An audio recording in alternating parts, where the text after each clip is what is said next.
नमस्कार, आप देख रहे हैं आर्या न्यूज और मैं हूं आपके साथ साक्षी रादौन। दोपहर के 2 बजे हैं और 2 बजे के स्पेशल बुलेटिन में आपका स्वागत है। उत्तर प्रदेश की राजधानी लखनऊ में भीम आर्मी चीफ चंद्रशेखर आजाद ने बुधवार को प्रेस कॉन्फ्रेंस की है। इस दौरान चंद्रशेखर ने यूपी में प्रदेश कमेटी की घोषणा की है। भीम आर्मी चीफ ने प्रदेश के मुख्यमंत्री योगी आदित्यनाथ पर निशाना भी साधा है। उन्होंने कहा कि वो सिर्फ प्रचार प्रसार कर रहे हैं। भीम आर्मी चीफ प्रमुख चंद्रशेखर आजाद ने प्रेस कॉन्फ्रेंस में बताया कि सुनील कुमार चित्तौड़ को संगठन का प्रदेश अध्यक्ष बनाया गया है और साथ ही मोहम्मद गाजी को प्रदेश महासचिव बनाया गया है। चंद्रशेखर आजाद ने कहा कि उत्तर प्रदेश बड़ी ही राजनीतिक जमीन है और हम इसे तैयार कर रहे हैं। मुख्यमंत्री योगी पर हमला बोलते हुए भीम आर्मी चीफ ने कहा कि वो सिर्फ प्रचार प्रसार कर रहे हैं, जबकि हकीकत कुछ और है।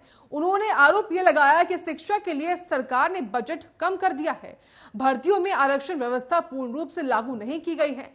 गौरतलब है कि उत्तर प्रदेश में पंचायत चुनाव के बाद विधानसभा चुनाव होने हैं और कयास ये लगाए जा रहे हैं कि भीम आर्मी चीफ की पार्टी आजाद समाज पार्टी भी चुनाव मैदान में उतर सकती है। और उसी को देखते हुए भीम आर्मी चीफ के महासचिव चंद्रशेखर आजाद ने मुख्यमंत्री योगी पर हमला बोला है और हमला बोलते हुए उन्होंने साफ तौर से कहा है कि मुख्यमंत्री योगी सिर्फ प्रचार प्रसार कर रहे हैं, बल्कि हकीकत जो है वो कुछ और है।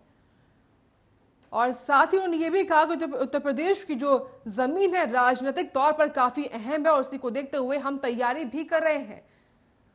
तो लगातार भीम आर्मी के मुखिया मुख्यमंत्री योगी पर और बीजेपी पर हमलावर होते हुए आए दिन दिखाई देते हैं और ऐसे में एक और उनका बयान सामने आया है जहां पर उन्होंने मुख्यमंत्री योगी पर हमला बोलते हुए कहा है कि मुख्यमंत्री योगी सिर्फ प्रचार प्रसार कर रहे हैं, जबकि हकीकत कुछ और है।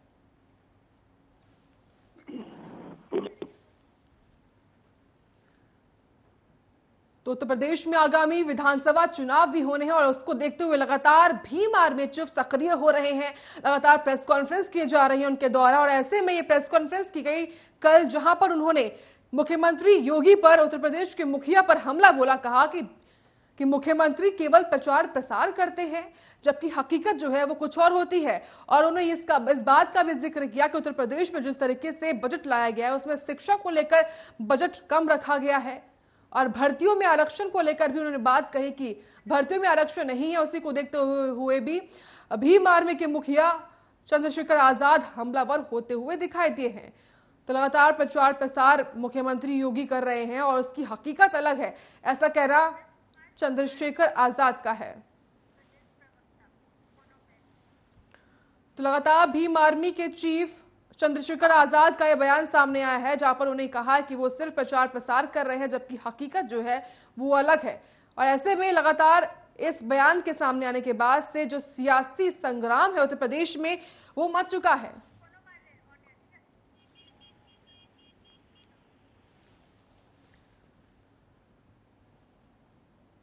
तो इसी मुद्दे पर आज हम चर्चा करेंगे और चर्चा करने के लिए हमारे साथ अशोक सिंह है जो कि बीजेपी नेता है, उनके साथ हमारे साथ सूरज कुमार है जो कि प्रदेश प्रवक्ता है भीम आर्मी के। आप दोनों ही मेहमानों का सबसे पहले स्वागत है। सबसे पहले मैं चाहूंगी अशोक सिंह आपके पास, बीजेपी को देखते हुए मुख्यमंत्री योगी पर हमला बोला है। भीम आर्मी चीफ ने कहा है कि मुख्यमंत्री प्रचार प्रसार तो कर रहे हैं, लेकिन हकीकत जो है वो कुछ और है। देखिए साक्षी जी, एक तो बहुत बहुत धन्यवाद, आपने हमको अपने साथ चैनल पे जोड़ा जी। दूसरा, भीम आर्मी के प्रमुख चंद्रशेखर जी का बहुत दिनों से प्रयास था कि अपना एक नई राजनीतिक दल उत्तर प्रदेश में लेके आए और 2022 के चुनाव लड़े। तो इसके लिए मैं अपनी तरफ से उनको शुभकामनाएं भी देता हूं। और हमारी लोकतंत्र की इतनी ताकत है, शक्ति है कि सबको राजनीति करने का अधिकार मिला है। और जब ये राजनीतिक क्षेत्र में आ गए हैं तो निश्चित रूप से जो सरकार में है या जो बाकी पार्टियां हैं उनकी बड़ाई करने के लिए तो आए नहीं है। ये इनकी अपनी आइडियोलॉजी है, अपना विचार है, ये उस हिसाब से अपनी बात को जनता के बीच में रखेंगे। परंतु जब उन्होंने ये कहा है कि योगी जी के काम धरातल पे नहीं है, तो मैं इससे एक दो बात आपको बताना चाहता हूं कि अगर ये नहीं है तो जो बेखौफ होकर अपराधी प्रदेशों में घुमा करते थे, वो आज या तो जेलों में बंद है या उत्तर प्रदेश छोड़ के पंजाब जैसे जेलों में शिफ्ट होकर वहां बचने के लिए प्रयास कर रहे हैं। और जो लोग थोड़ा बहुत भी दुस्साहस किए वो इस दुनिया में नहीं है जी। ऐसी कानून व्यवस्था उत्तर प्रदेश में हमने दी है जिसकी मिसाल पूरे देश में बोला जाता है।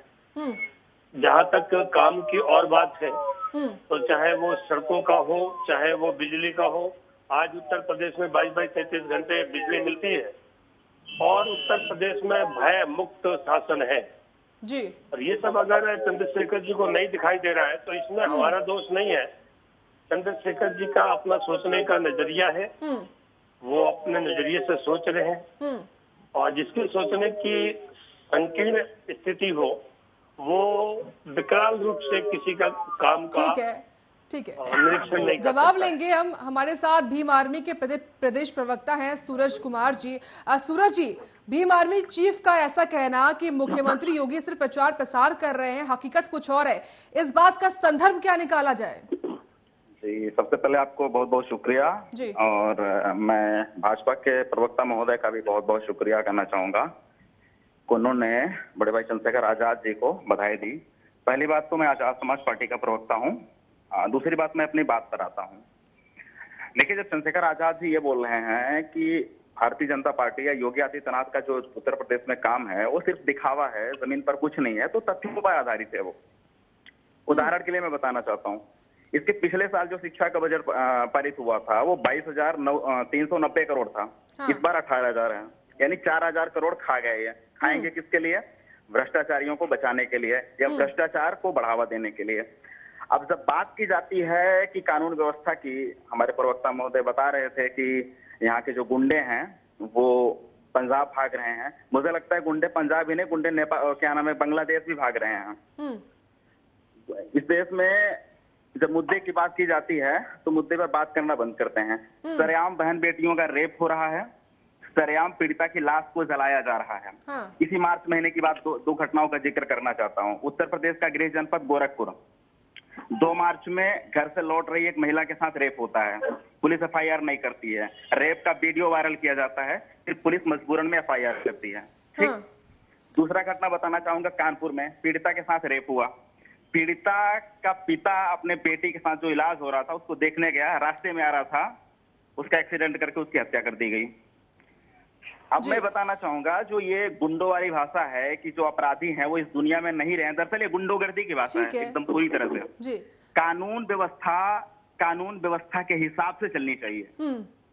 उत्तर प्रदेश सरकार ने अपनी सरकारी शक्तियों का दुरुपयोग करना शुरू कर दिया है। जिस चंद्रशेखर आजाद की बात कर रहे हैं उन्हीं के ऊपर जब सहारनपुर में सवर्ण जाति के लोग शेड्यूल कास्ट समाज से जुल्म करते हैं, उनके खिलाफ वो लड़े हुए थे। ठीक है सूरज जी, समय की कमी है, आप दोनों को यहीं पर रोकना चाहूंगी। बहुत बहुत शुक्रिया आप दोनों ही मेहमानों का हमारे साथ जुड़ने के लिए।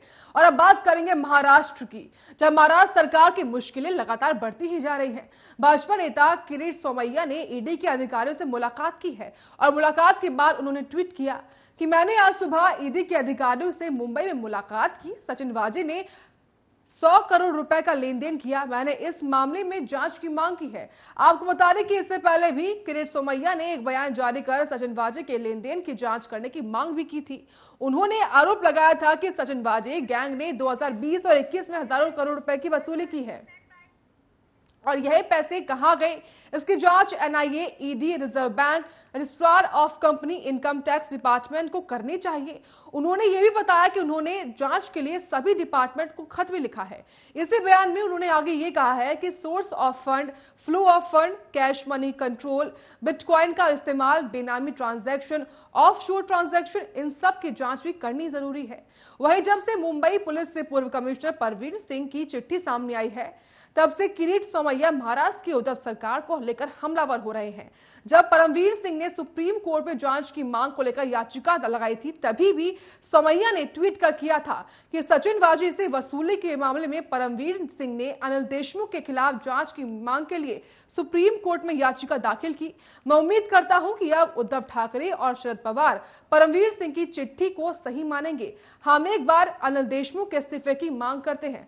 और वहीं एक बार फिर से किरीट सोमैया के ट्वीट के बाद सवाल लगातार खड़े हो रहे हैं। उनका ट्वीट जहां पर उन्होंने कहा है कि सचिन वाजे ने 1000 करोड़ का लेन देन किया है और इसी को देखते हुए बीजेपी के पूर्व सांसद रहे मंत्री ने यह बड़ा बयान दिया है।